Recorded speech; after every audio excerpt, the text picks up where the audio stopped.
Hello everyone, দেখো আজকে কি রান্না করছি। এখানে বসিয়েছি লাল শাক, কাল রাতে কিনে এনেছি। আর এখানে লাউ পাতা সিদ্ধ বসিয়েছি, এটাকে বাটা করব। আর এখানে হবে লাউ শাক চচ্চড়ি। তো দেখো, তিনটে জায়গায় বসিয়েছি, কেন আমার তাড়াহুড়ো আছে, যেতে হবে দোকানে। তো আলু বেগুন একটু ভাজা হয়ে গেছে, দিয়ে দেবো এই লাউ শাকগুলো। সব আমি ধুয়ে দেখে আর কেটে নিয়েছি, আর নুন হলুদও দিয়ে দিয়েছি। এবার এর মধ্যে একটু মশলা দেবো, আর এই লাল শাকটাতেও নুন হলুদ দিয়ে দিয়েছি, আর শুকনো লঙ্কা পেঁয়াজ রসুন কুচি। তো এটাকে একটু ভালো করে নেড়ে নেড়ে আর নামিয়ে নেব। আর লাউ পাতাটা কী দিয়ে বাটবো দেখাচ্ছি।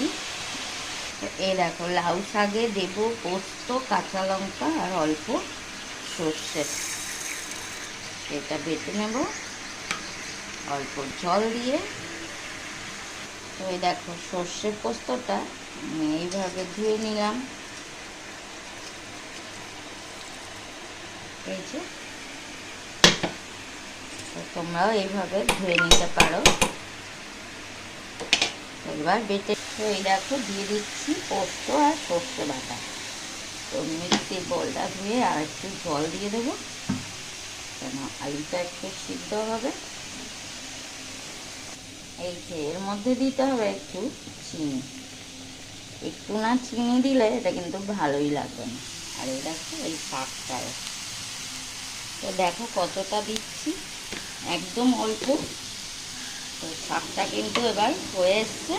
এই দেখো, লাউ পাতাটা কিন্তু সিদ্ধ হয়ে গেছে। এবার এটা আমি জল ঝরিয়ে নেব, মানে একটু ভাপিয়ে নিলাম। আর এই যে লাল শাকটাও রেডি হয়ে গেছে একদম, আমি নামিয়ে নিই। দেখো, যে কোনো শাক ভাজতে গেলে কড়ার সঙ্গে যায় লেগে। এরা আর আমার বাবু চিল্লাবে, এই কড়ায় এই খুন্তিটা কেন দিয়েছে। কাজের সময় আর অত মাথায় থাকে না, আর এই যে লেগে লেগে যাচ্ছে না, এটা প্যাচুলার দিয়ে উঠবেও না।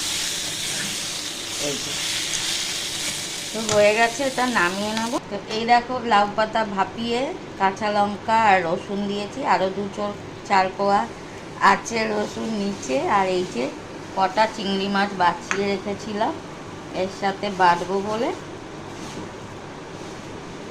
তো চিংড়ি মাছটা